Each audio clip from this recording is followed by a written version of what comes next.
In this Penny Business Pro show, I've got Nick O'Keefe with Oak City Coatings. He's out of Raleigh, North Carolina. He spent 10 years as a rep at Sherwin-Williams. He started his business, and this is his fourth year in business. He's now doing about $800,000 a year. But what's amazing about Nick and why I wanted to have him on is because he does $800,000 a year. He does it really profitably. He does it all himself. He's the office manager, sales rep, project manager, and he does it with doing an amazing job prioritizing his family life. And he's really clear that that's the most important thing. And I think we all are inundated with the massive success stories that are all about revenue and profit and business growth. But I think the most important thing is family and your loved ones and living the life that you want to live. And Nick does a really amazing job of that and keeping his priorities straight. And so really excited to share this episode with you. To give you permission to keep your priorities straight, because you don't have to sacrifice the things that are most important to build a great company and to build a great life. So enjoy this conversation that I had with Nick. There's a lot of great stuff in here. So hope you enjoy it. Let's dive in. This is the Painting Business Pro Show, where we share inspiring stories from people who are just like you, who have created extraordinary results in their business and their life. We'll take the mystery out of it and show you behind the scenes exactly how these results happen.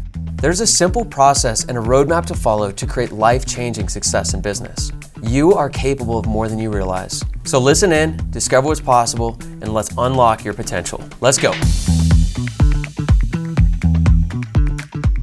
I want to welcome Nick O'Keefe to the show. All right, so Oak City Coatings out of Raleigh, North Carolina. I've known Nick for at least like a few years now, maybe more. And early 2021. Yeah. So excited to get into this conversation with Nick. I think this conversation is much needed for a lot of people. So why don't we start off, Nick, and just share a little bit about Oak City Coatings and how it's going in 2024. And this is, for anyone watching, we're filming this in August 2024. So how's it going? Yeah, it's good. We're in year 4 of the business. We started early 2021. We're picking up. We're slowly growing. We're going to go, I think, in a little bit, conversation, talk a little bit about, some of that stuff. I spend a lot of time with my family. We just crossed over $500,000 in revenue. I mean, we've produced $540,000 so far this year produced, and gross profit of 45%, actual produce with like 196 and gross profit. Awesome. So up, we keep having percentages growth and profit percentage and numbers. We're just building, learning, growing, educating ourselves, just trying to get us the better. What does that put you on track for this year? I think we'll finish up somewhere around like 700 to 800, but right now we are working on 3 separate commercial bids, each one of them about, $100,000 to $200,000 extra year repays. So it's possible this could be a nice we even bonus. Get one of those, we'll go from 500 to, 600-700 in a hurry. And we actually typically here in Raleigh, we historically every year for the past 3 years is typically September and October are our 2 biggest sales months. Sometimes even November is thrown into the mix. Once kids go back into school, we here in Raleigh, like we usually on Christmas Day, it's about 60, 70 degrees. Like we're usually outside playing with the kids with like Christmas toys and stuff.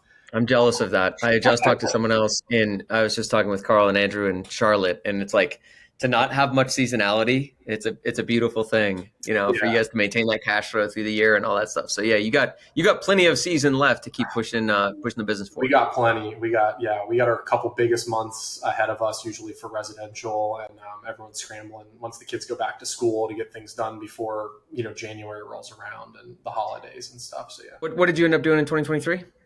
We were right at 550. So we're about 50 grand away from final year. Yeah. I mean, you're going to have a pretty healthy growth here year over year. And I know that one of the things, I want to talk with you about for everybody is just the emphasis you put on your schedule and not work, time with your family and travel and time with your kids and how well you maintain those boundaries. Yeah. So we just every July we have my side of the family has a 4th of July trip. We're out of town for a whole week every year. So we did that. Came back, worked a week, decided to, well, we had actually planned, like, so we, through our scheduling and planning, our futures and what we wanted our life to look like. We also wanted to go to Asheville and spend time with my wife's family. And we're big outdoor people. We love hiking and riding bikes and things like that. And we wanted to get up to Asheville and go ride bikes for a week. And so that's where Stephanie's parents live. They live in Asheville. So we were like, why don't we come back for a week? Let's go to Asheville for a week, and then we'll come back for another week. And that we should be good. And so I worked for 2 weeks in July and set a record sales number for the month, sold over $100,000. And I know, Eric knows my schedule, but I only estimate on Tuesdays and Thursdays. And so I only estimated for 4 days in all of July. And yeah, we sold over $100,000. Yeah. It's a lot of fun. Yeah. Do stuff like that. You're like, this is great. I love breaking records on the months where I'm gone half the time. That's awesome. Yeah. So, I think that just underlines that you can build a really kick-ass business and have a kick-ass life along the way, which is what I love about what Nick has been doing. And it's funny because before we got on, he's like, yeah, and I'm still only doing estimates 2 days a week. And dude, that was probably a year and a half ago we had that conversation where it was Tuesday, Thursdays. Yeah. And I go, still on Tuesday, Thursday? He's like, yep, still on Tuesday, Thursday. So yeah. When you're here and you're not traveling, how do you set up your schedule to run the business? Yeah. So my typical day looks like, because there's things that need to be done in the business. There's hours that need to be worked, but some of those hours don't necessarily need to be during a work day. I wasn't always this organized with my schedule. I've always been really good at my schedule because my brain is really scattered. Pretty sure I have ADHD. And so I was always really bad at school. And so my mom was like, well, you're all over the place. Your grades are unacceptable.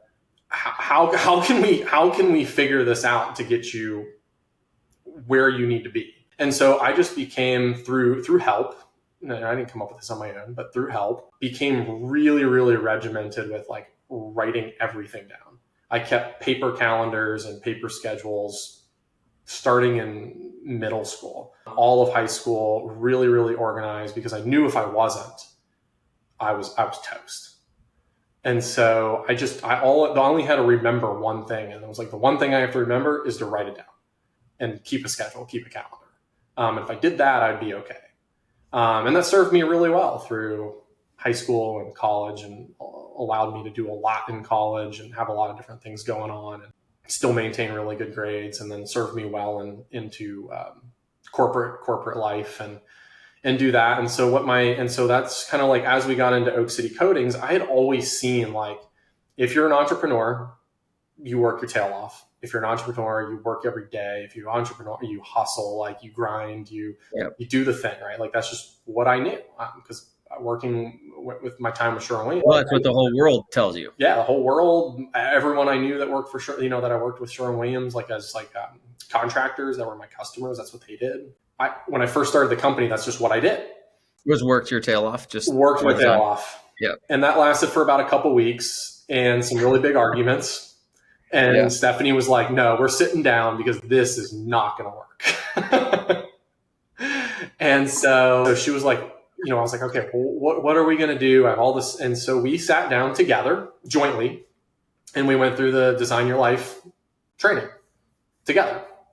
So instead of just me doing it by myself and me just making my own schedule, we went through it together and said, hey, here's what we want our lives to look like. And here's how our individual lives can come together as a whole, so that we as a family can meet all of our domains of life and all of our commitments. And since then, things have gone really smooth. And what we talked about and what we decided to do is that both of us, and this has morphed over the years, but both of us wake up, our alarms go off at 4 a.m. every morning. Do you guys like getting up that early? Not particularly. I like it.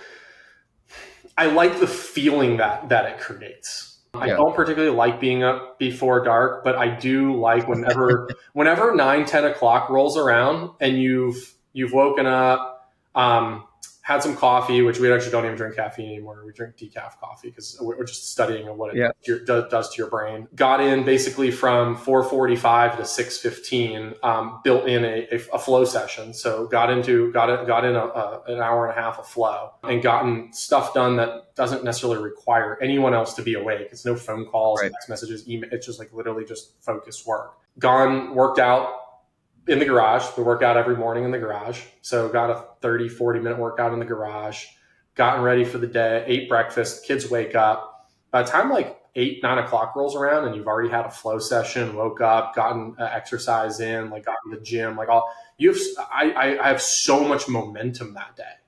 I have so much positive momentum that's happening that it's like, can't stop me because I'm on a roll.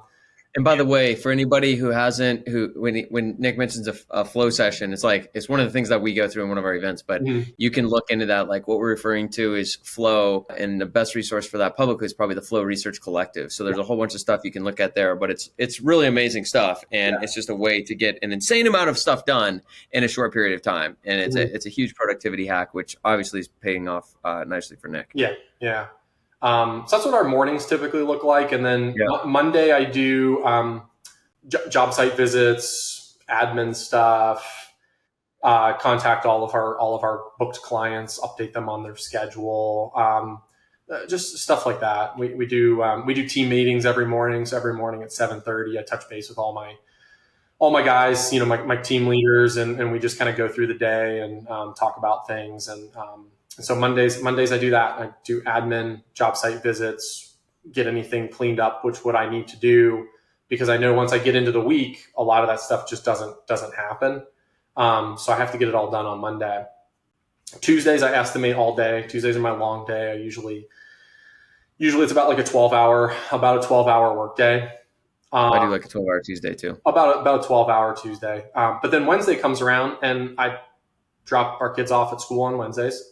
And I pick them up, and I've done it for years. I pick them up from school on Wednesdays. So Wednesday on my schedule is literally just cataloged as boys' afternoon.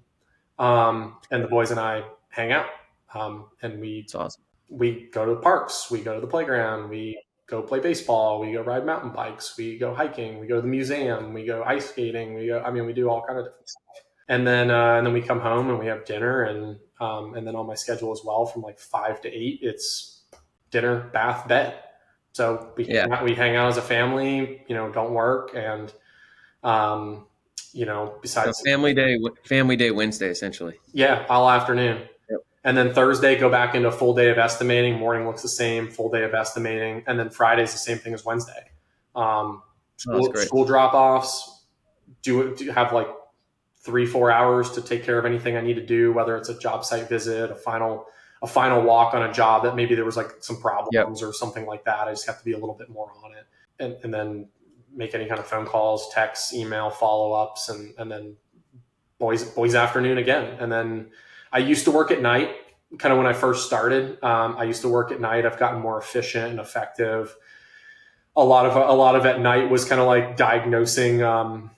Hey, we had this estimating problem came up. We had an hour, something was wrong in our standards, and I got to fix this, or I have to fix that. But we've gotten pretty dialed in over the years, and so I don't have to do that. Yeah. Right? Don't work at night. Well, and don't work on the weekend. And look, you can tell, because just for anybody just like to kind of pull this all together, you have a Monday fairly normal work day. Yep. Tuesday's long in estimates. Wednesday's just a little bit of work when they're at school, essentially, right? Yep. And then Thursday's estimates, and then Friday a little bit of work when they're at school, which is a pretty killer work week. Yeah. Right there. Yeah. And the fact that last year you did 550, because this has been your schedule for quite some time, hasn't it? Since the beginning. Yeah. You've been like really good at keeping that schedule, because I know it really works for you. It really works for Stephanie. You guys engineered the heck out of this thing so that it like ticks all the boxes for what's important to you. Yeah. And the fact that you went from 550 to this year 7 or 8, but in the same work hours. Yep. Is pretty incredible, man. And less work hours. What's that? Less work hours. Less work hours than last year? I stopped working at nights this year. That was even last year. Okay. I'm not going to do it this year.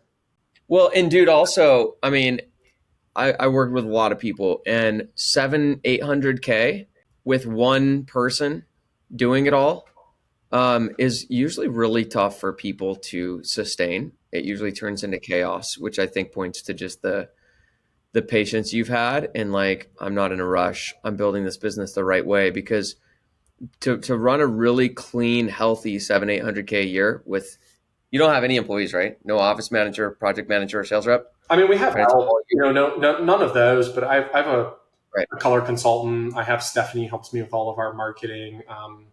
Right. I have a CPA and a bookkeeper. Right. We have a copywriter that helps us with helps me write blog posts and Facebook stuff. So we definitely have support. Like we have help. I have help. Yeah. But in terms of like, those are a lot of auxiliary, think of like the main functions, which is the admin and, sales and production. Like it's a lot to handle. So just, kudos to you for the efficiency and the productivity you've been building, in your business throughout the year. I'm curious, where have you found more efficiency over the last couple of years? A couple places. One was studying flow, especially with touch base on. I'm pretty sure I have ADHD, and learning about it, listening to the Flow Research Collective podcasts whenever they come out, weekly, bi-weekly. That has taught me a lot about neuroscience, and then starting to study neuroscience. And I have tracked, productivity over since we've learned this. Since was it last fall I started learning about all this during our mastery program. Was I have found that there's certain triggers that gave me a false sense of efficiency, but really were detrimental to my efficiency. One of those was caffeine. We touched on that. I would go up and I would crash. Not drinking caffeine now for a couple months. I'm a lot more level.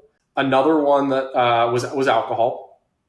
The day after drinking, like even just one drink, or I don't know so on the Flow Research Collective, really interesting. Stephen Kotler talks about dark flows.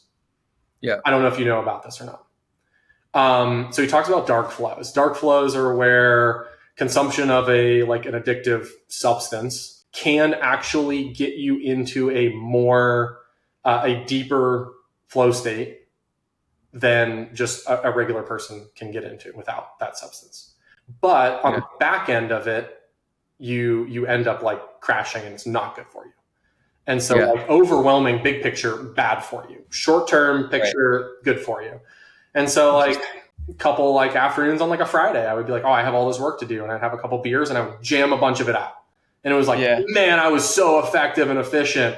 And then it just got to the point where I was like, this is becoming a habit. Like this is becoming a problem. Like I cannot do this every Friday and so I was realizing that the day after having a beer or the next day, and just how I was with my kids and my family, which is really important to me, just how my whole demeanor, everything, how to cut alcohol. And so that has increased productivity. I'm a lot more, I'm a lot clearer. I think a lot better. I'm a lot more alert. I exercise more when I don't consume alcohol in the evenings after work. And so that's another thing. When I exercise daily, if I exercise that day, I get more done.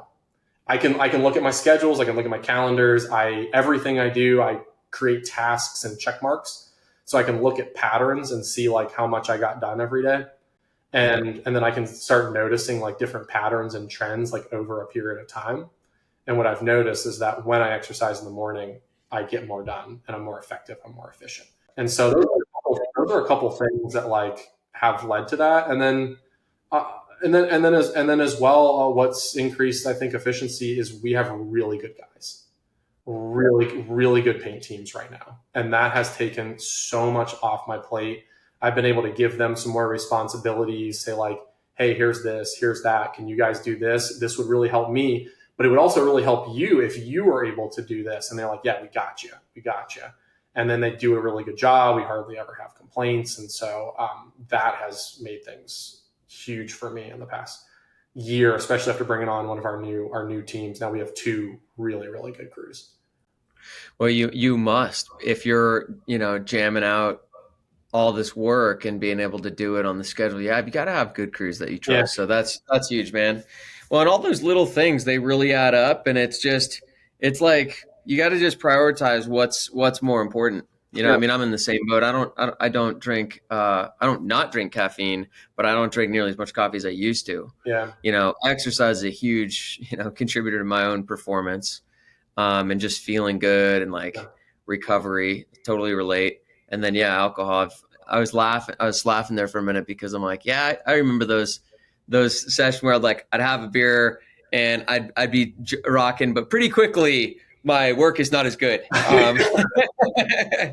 So so Nick, obviously, like at this stage, like things are really good. I know you're going to start building your team next year, which is going to be really exciting for you. And it's on top of a really healthy foundation. You've got a great balance with your kids and your wife and your family. And all this stuff is like in pretty good shape.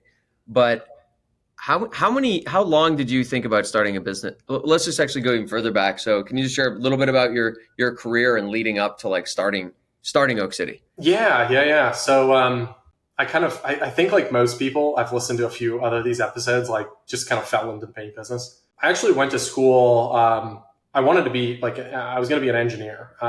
Yeah. And I graduated with a degree in applied mathematics and knocked all that out. I got into NC State, which is here in Raleigh, big engineering school. I was going to go get my master's in structural engineering with concentration in sustainable development. The summer in between undergrad and engineering school starting, I worked as a camp director at a camp that I had been a counselor at for years. I liked it. I liked organizing. I liked working with other counselors and kind of coaching and mentoring.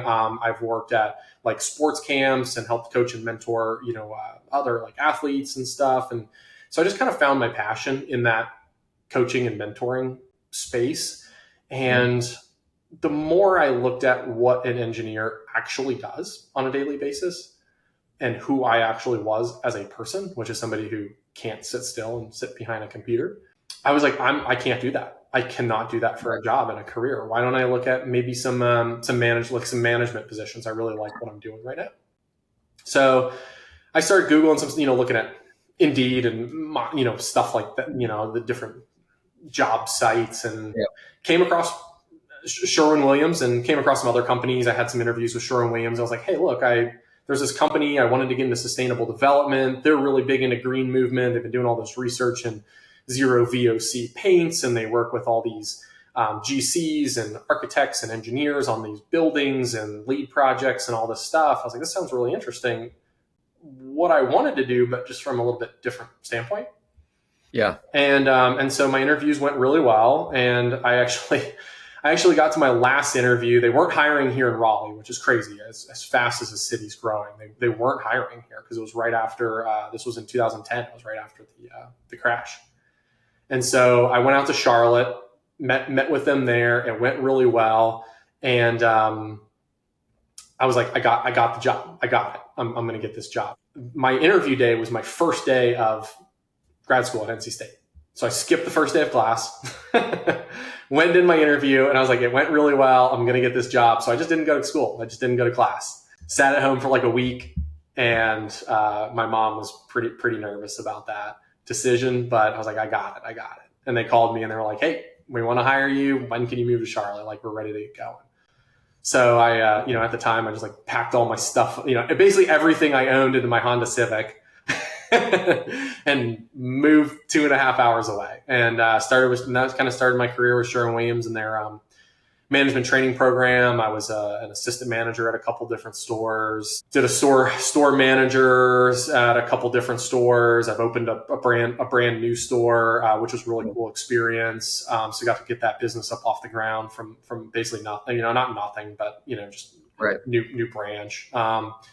I was a sales rep in the residential repaint space. I was a sales rep in the commercial space. I worked in like the healthcare hospitality market. So I did all like the hotels. I had like 5 hospitals and all the resorts. So like that was up in Asheville. So I had like all these, I had like the Grove Park Inn and the Biltmore and all the hospital, like they were all my customers. So it was pretty cool. And then I left Sherwin-Williams.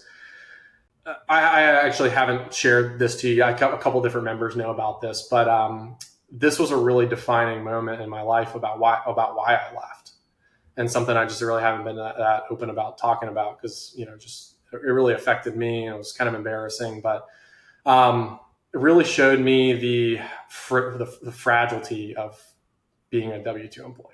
After 10 years, I'd made the company, millions of dollars, saved them tens of thousands of dollars. I mean, in complaints that I had gone and handled and got us out of paying, trained so, because my passion is mentoring and coaching. And so I took it on myself to train new MTs and, manager trainees, new sales reps, new store managers. I'd go in, just no one told me to do it. I just did it because I liked it. I'd go ride with new sales reps, and I made one mistake. I thought I was doing the right thing one day. I thought I had made the right decision and the right call. I thought I did something. It was a $499 mistake, and I did it. It was me. I made the decision, and it turns out it was the wrong decision. And it turns out it was gross misconduct. Do I? I said according to someone. According to someone. And it was, turns out it was gross misconduct, and they had let a few other people go by doing the same thing. So they had to let me go as well. And so I was given the option to, either sign a 2-week notice, and I'd get paid for the next 2 weeks and get my bonus, my nice bonus check, which I levied into starting my business, or I could just get straight up let go. And so I called Stephanie and I signed my 2-week notice. And I went home, and that was one of the lowest I've ever been as an adult. And, I went home and just basically laid in bed and spent the rest of the day just kind of laying in bed, just sulking and just being like, what the heck just happened? My past 10 years of giving, I moved 5 times in 10 years. Every time I got asked for a promotion, you have to move, I said, okay. Hey, we need you to work 7 days a week. I said, okay. We need you to work 12 hours a day. Okay. I didn't see my kids for 3-4 days in a row on numerous occasions. I'd leave the house and they were asleep. I'd come home and they were asleep. So I didn't have a great relationship with my kids. They were bonding with my wife, but not myself. They didn't really want anything to do with me. And I'd done all that and sacrificed for $499 mistake. And then I had nothing. The next day I woke up and, we talked about in Colorado, like what do I see as like my superpower? And that's like, I just keep showing up. I show up. So I woke up the next day and I was like, you know what? I got to show up. It's not in the same way, in the same form that I've been doing in this past 10 years, but I got to show up. And so I got up out of bed, took a shower, shaved, got ready for the day. I put on a suit and I was like, Stephanie, I need you to take some headshots. I'm going to start posting things.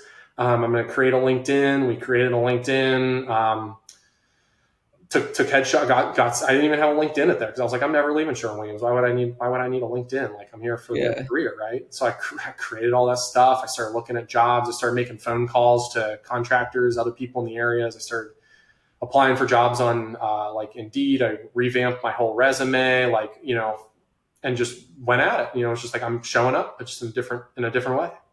While I was doing all that, Stephanie was like, why don't you start a painting business? And I was like, no, I'm not. No, I'm not doing that. Like I need money. Like we have a family. Like I have to get paid. Like we need insurance. And she's like, no, I really think you should look at it. And at that time, and she still currently is, she runs her own business. She runs a marketing company. She runs a web design development marketing company. She works with like women entrepreneurs, mostly with like SEO and branding and stuff like that. And then she helps us with all of our stuff. She does all of our stuff. She's our chief marketing officer and like co-owner of the company. And I was like, no, I'm not doing that. And then, so I kept going with what I was doing. And then I sat down with my mom and I talked to my mom and my mom was like, why don't you start a painting business? And I was like, no, I'm not doing that. Like, I'm not. She's like, you know more about paint than anyone I've ever talked to. I go into all the Sherwin-Williams stores. I've had my house painted numerous times. You know more about it than anyone else I know. And I was like, yeah, but I don't know how to estimate.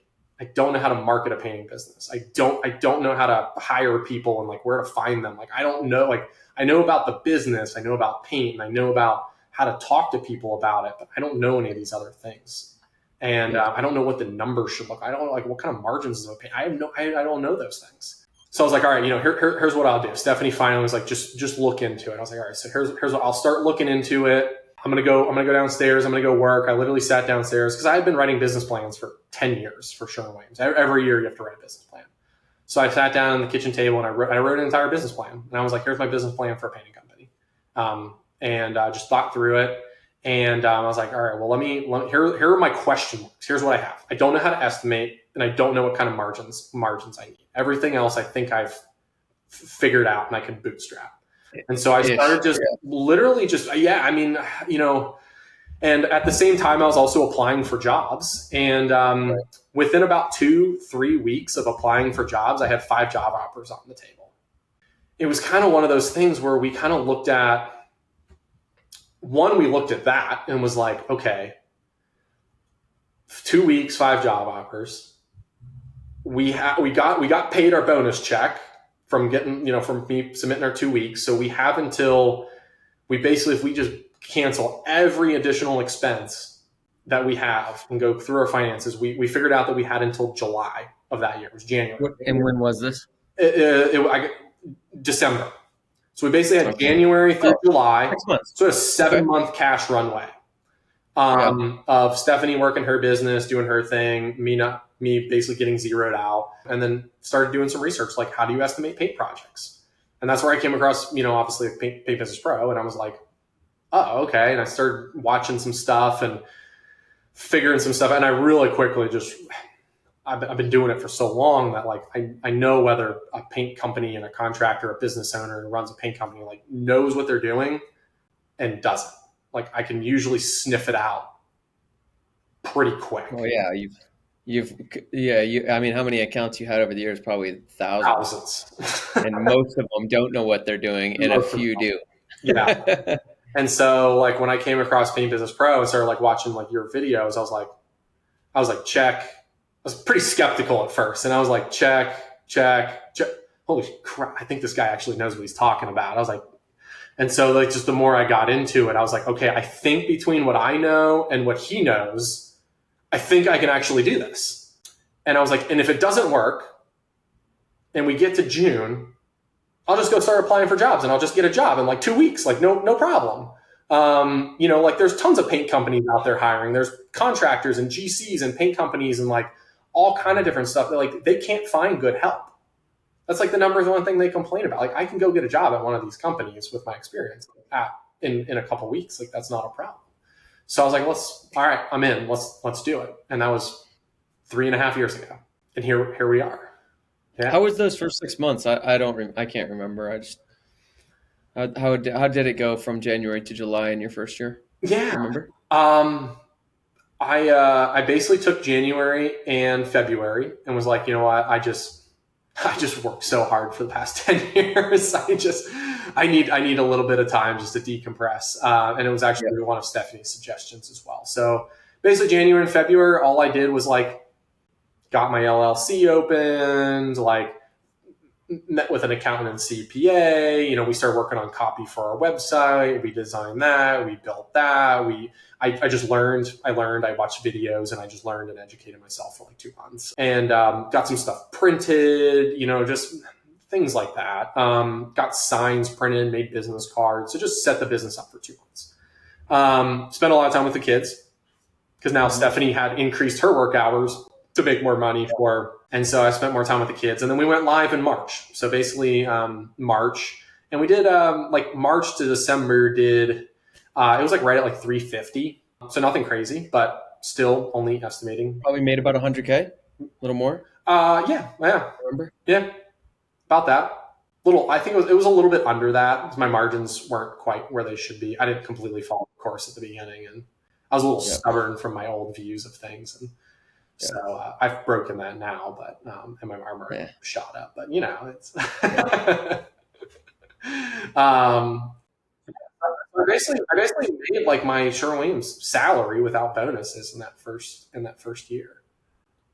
Yeah. At what point did you know it was going to work? Like, at what point did you know, like, I'm not going back? Like, I got this figured out enough that, like, I don't need to go back. I don't need to put the suit on and go do the interviews again. About the second I made the decision to start. Yeah. Like I knew that like in order for me to entertain the idea, I kind of had the idea of, hey, if this doesn't work. But once I kind of made the decision of I've already started consuming videos, I've already started like working on stuff and notes and going through it and the roadmaps and everything like that. And then I got all my job offers and I was comparing like what I had built so far in like 2 weeks of a company with training, with education, and then what I was getting offered from other companies. I was like, we're doing it. Like once I made that switch and that decision, I'm not a half-ass type person. I'm usually like a full-ass type. Like once I'm in, like I'm moving. And so once I kind of made that decision, I was like, there's no going back. Like this is what I'm going to do. And don't get me wrong. There's multiple times throughout the past 3.5 years where I have said less and less now, but like that I've said like, what the heck am I doing? what am I doing? But it's funny because like I look back and it's always at the moment of like kind of the next step, the next growth, like where, I'm like, what am I doing? But then when I take a look at data, which isn't a feeling, it's like, oh, I'm okay. Like I look at my numbers. What? What's my work schedule? It goes, what's my work schedule? What did my work schedule used to be? How much time did I spend with my kids? How much time did I used to spend with my kids? How much time did I spend with Stephanie? How much time did I used to spend with Stephanie? Once I start looking at all that, it kind of goes away pretty quick. But I mean, it always hasn't been easy, but well, that adds a lot of context. That adds a lot of context even for for me on like just the background, like that story. That's like heartbreaking to me. Heartbreaking to me. Day wake up before your kids, and I'm sure a lot of people can relate to it. But you're gone before they're up. You're home after they're asleep. You just don't see them, and you're like doing it for them. You're doing it for your family, and then it's like, see ya. Yep. So fast. You're like, are you kidding me? Like, kidding me? So I get now. I mean, add some more context to why you protect your schedule so much, and why you've got the boys on Wednesdays and the boys on Fridays and the weekends off, and you're like, I'm never doing that again. No, it's really important to me because I mean, they're only going to be boys once. Yep. Like when they're 18 and in college, I can do more in the business. I can do more in other things, but I mean, I'm in this. Yeah, I'm in this for 30, 40 years. I mean, but I got basically, them as kids. I got 5-10 years of them as kids before they think they're too cool for me. They actually want to hang out with me, and then once they hit teenagers, hopefully they'll still want to hang out with me. But to go to college, they'll do what they want to do as adults. I have a short period of time to do that, and listening to a lot of billionaires, speak about, hey, what's your one regret? Like, what do you wish you would have done differently? Like, I think half of them that I've listened to have said their families. They wish they would have more time with their families. Do you know who Naval Ravikant is? I don't know. He founded AngelList. And so he's really involved in Silicon Valley and startups and all that. And then he started dipping a lot more into philosophy, like maybe almost a decade ago now. But he's awesome, man. He's got some great stuff. But I was listening to some podcast with him a couple of years ago, and he said something like, if my name is ever on the side of a hospital wing, I overshot. And I don't know what he meant, but when I heard like that phrase stuck with me, because for me, it was, the translation is, if I made so much money that I'm donating hospital wings, too much of my life was about money. And I don't think you need to, that's a pretty extreme example, like hospital wings. But I think the point is that, like, where do you want to overshoot? You've got a whole life to build a business and build a career. And if you do it right, it will keep growing. Mm-hmm. And over time, you will be plenty successful. Where you're at right now, you're seeing a great growth curve. It's going to continue to go up and up, especially if you do it for another 3 years, 5 years, 7 years, 10 years. Like you're going to be super successful financially, like all the money you need to live an amazing life. And if I overshoot on that and I go too much on that, where I end up with one more zero in my bank account when I die, but I spend less time with my kids, like the thing I don't want to overshoot on is money. Yeah. I'd rather overshoot on time with my kids. Yeah. Yeah. I got plenty Rather of overshoot money. relationship.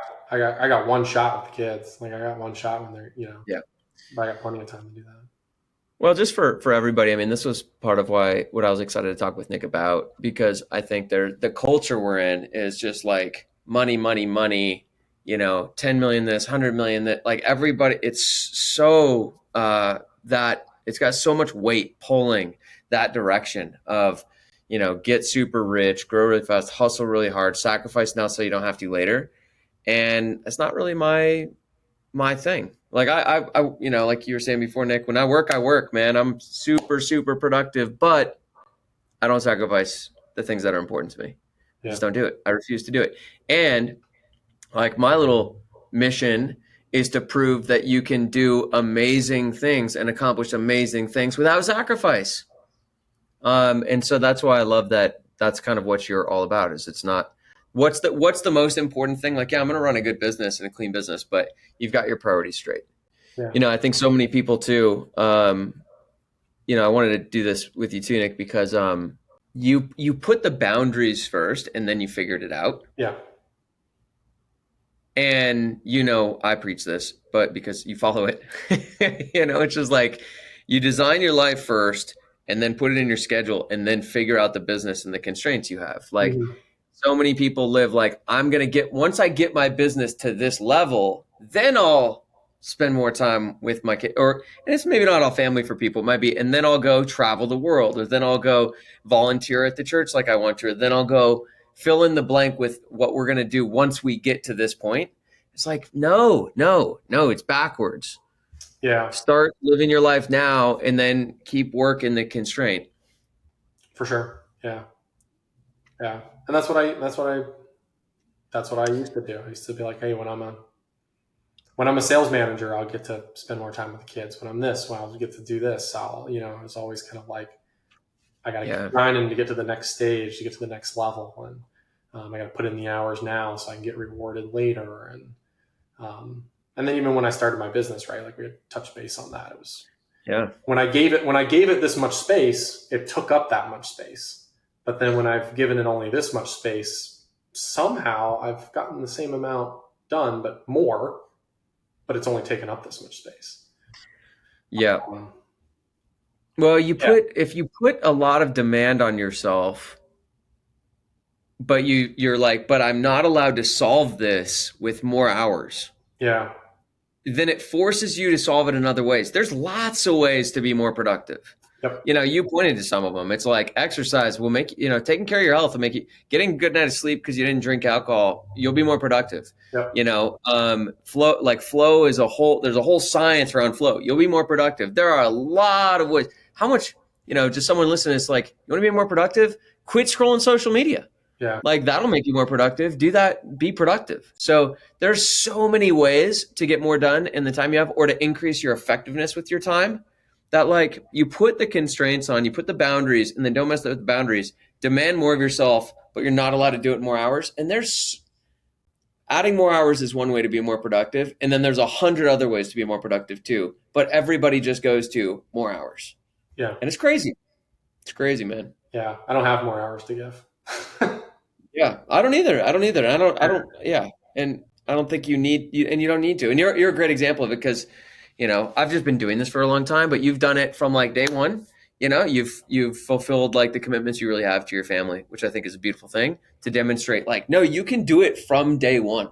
Like you can do it from the very beginning, which I think is just such an important thing to demonstrate. Yeah. But maybe like day 60 something. Because early on, my work schedule got a little out of control. And that's right. The first 2 weeks. I have a come down to earth come down to earth conversation and jump in. Well, hey, so Nick, just to shift gears, because I think, for anyone who heard the beginning, you mentioned a couple things around commercial, Mhm. because you do have, you've probably got some interesting insight Yeah, given your background in history, yeah, right? Because you worked in Sherwin, like you know the numbers, you know how big the market is, you know how much money is going in commercial, you know who works all these contracts, you know who gets all these contracts, yeah. you know who the decision makers are for all these types of contracts. So you have a really interesting perspective on all of that. So one thing I'd be curious about is, and I think a lot of people would be curious about, is just commercial. Like, how are you pursuing commercial? Where are you getting some of these commercial deals? Can you speak towards that a little bit? Yeah, we're not really pursuing much commercial work. Some has like fallen into our lap, but Yeah. we're really not pursuing it. Well, then where the few, two, three, six-figure projects come from? Oh, they called us. They reached out to us. Just our market, just our branding, our ads, our just our Facebook ads, just kind of like our general marketing stuff. Interesting. Google, our blogs, just writing, creating content around certain things.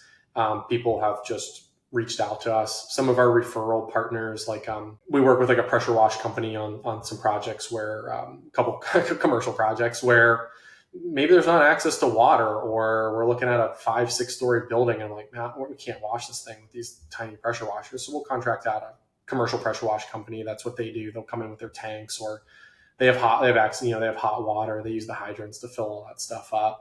And so they'll wash stuff from us, and they have a lot of commercial contacts as well. So it's just, relationships and word of mouth. Now, I love commercial and I really do want to pursue it. I understand, because I've worked with it for a while. I understand the nuances and the intricacies of it. And I understand that, like, when you get into it, you kind of have to proverbially put your big boy pants on, or girl pants, or whatever, right? Like, you got to put the big pants on. And it's time to kind of up your game, because things are different. Things are unique. Things can be sneaky, that sneak up on you. If you don't follow certain steps, if you don't work with the right channels and get all the right people involved, you can get out on an island pretty quick. In a commercial project, if something goes south on a $3,000 residential repaint, it might cost you $1,000, $1,500 to fix it. If something goes south on a $300,000 project, it costs a lot. It can cost a lot of money. We had one where a company was doing a tech data facility where they store a bunch of servers, and they put the wrong product on all the AC vents. Nobody caught it until it was too late, and it all peeled, and they had to take it all back off. It cost them millions. Whew. Because at that point, all those servers were already in that facility. And that one facility was like 3 football fields big. And there was 4 buildings that were 3 football fields.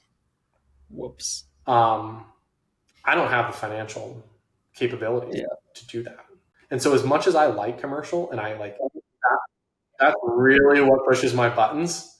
And like, I love that. I love floors. I love industrial, like resinous floors. I love like industrial marine stuff, like tank coatings and pipe. Nick, do you think so the next move for you obviously is you need to hire a project manager and then a sales rep. Yeah. Like that's obviously the next 2 steps, and maybe an admin.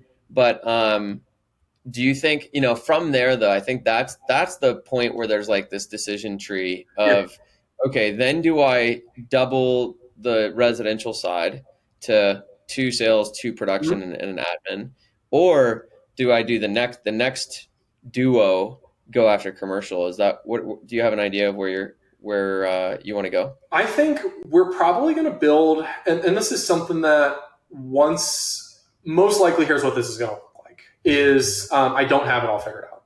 And I will in the future need your help, just like I have from the beginning. And so once we get a production manager and a sales rep and an office manager and staff, I'll have a lot more time for education. And like jumping on weekly webinars and things like that. Because right now it just doesn't fit in the box that I've set for myself. And so I do all those things on my own time. But then it will become a decision of like, what does the next step look like? In my head, at some point, I will want to go hire a commercial project manager who's like extremely detailed and thorough, because I'm not. My head, like we said, my head bounces around all over the place. Who's extremely detailed and thorough. A sales rep in commercial who basically is in charge of hunting, going and getting those opportunities, and then probably an estimator as well, to estimate those projects. Once again, who's really detailed, which I'm not. But before we do any of that, it'll be most likely, I think, getting the residential side as running smoothly on its own, kind of getting through the team building phase and then into like the building leaders phase. And then once we start having, once again, we're in this for the long haul, building leaders within the residential sector. And then after we start being able to like build and coach and train like leaders in that sector, then starting to really consume and work on digging a foundation for commercial, and then starting to bring on, and then we'll have the financial capability where I can go, because in order to go get like say a protective and marine rep from Sherwin-Williams, I mean, those guys make good money. I mean, those guys make 150 to 200K a year. So for me to go get one of those guys and bring them into Oak City Coatings, one, I have to be the type of company that they want to work for, more so than a large Fortune 300 company.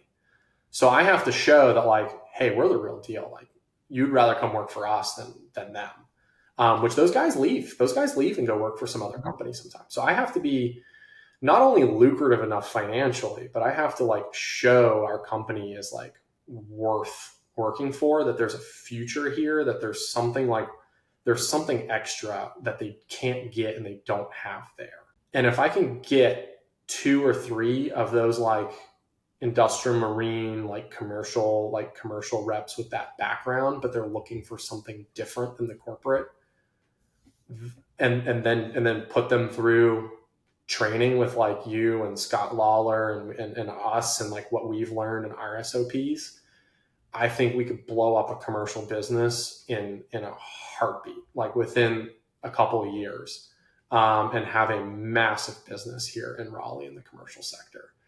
But that takes time, that takes money. And right now, how I'm viewing our business is a lot of the decisions I make, and kind of the soundboard I bounce a lot of my decisions off of, is like the future and what the future looks like, and a foundation analogy. So I like to think about, if I build the foundation of this company to where I can build a 1-story or 2-story house on it, if I ever want to go build a 5-story building or a 10-story building, I have to dig up that whole foundation, and then I got to keep digging.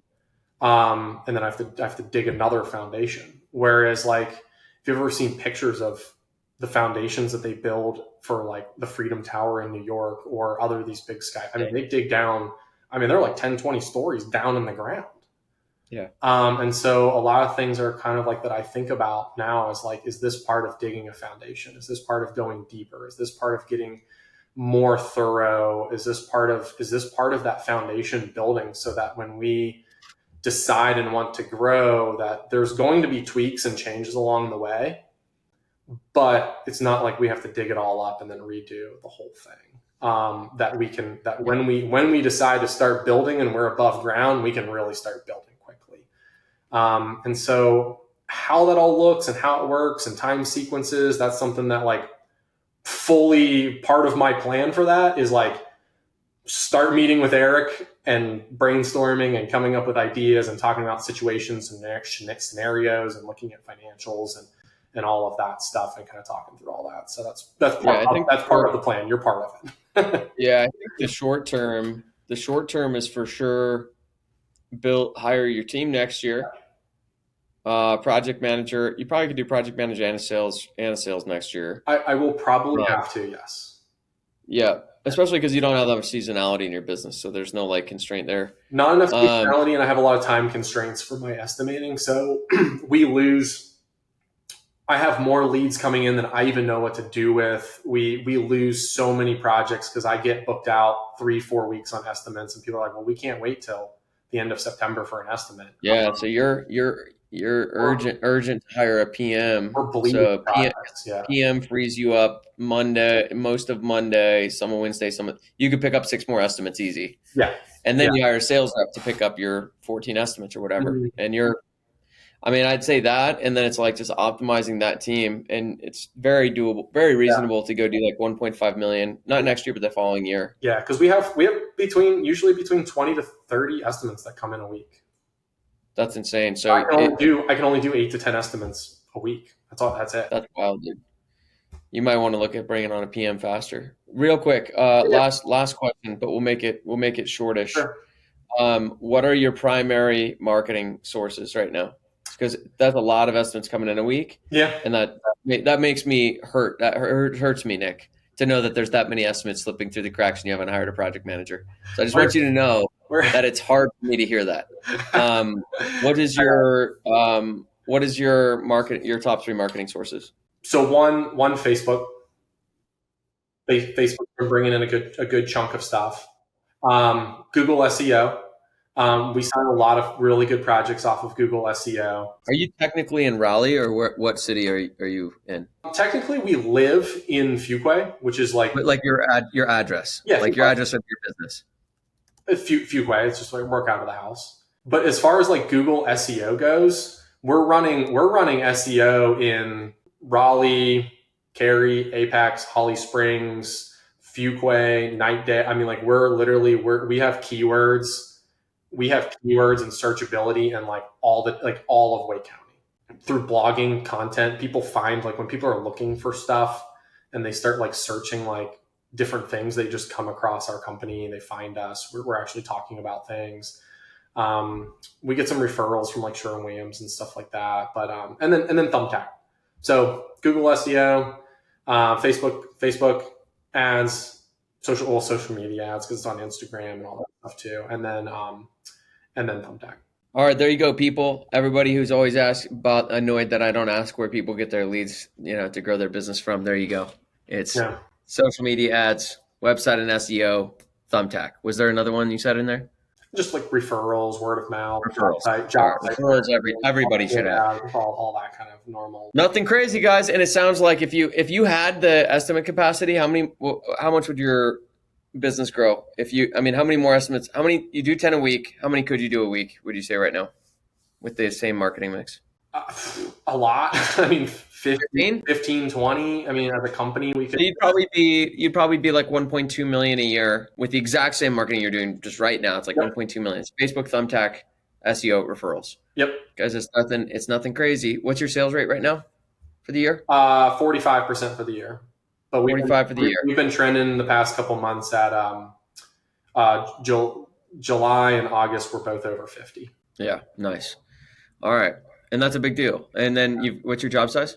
Like 56. So, you're selling 2,400 or so every time you do an estimate, 2,500 every time you do an estimate. And so if you can get an estimate for a couple $100, you're nice and profitable. And you're probably doing a little bit better than that. But anyway, people, that's it. So anything else? Any like last words, Nick? I don't think so. Great. No, we covered a lot. I mean, look, I admire how much you stick to your guns with just like prioritizing your family and prioritizing your schedule, and how like disciplined you are about that. It's clear just like how important it is to you.